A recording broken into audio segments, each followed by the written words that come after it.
Bakit ang plastic na lalagyan sa bahay laging may tira ng ice cream? Alam mo yung tuwing makakita ka ng isang lumang ice cream tub sa ref, may pag-asa kang kumain ng dessert? Yung bubuksan mo ng may kasamang dasal, sana totoo. Sana may ice cream talaga. Pero pagkabukas mo, ayun, ginawang lalagyan ng ulam. Bakit ganon? Bakit ang mga nanay at lola natin hindi kayang itapon ang lalagyan ng Selecta at Magnolia? Automatic na yon. Magiging storage unit ng sinigang, adobo o mas madalas, tira-tirang ulam na hindi mo naman makikilala.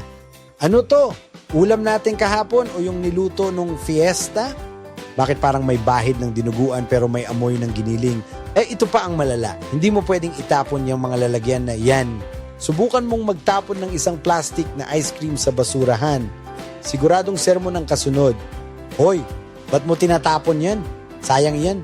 Pwede pa yan. Lagi na lang may pwede pa yan na linya si mama.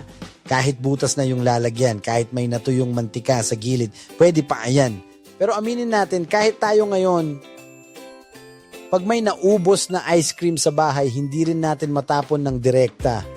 Titingnan mo muna ng matagal, tapos bigla kang mapapaisip,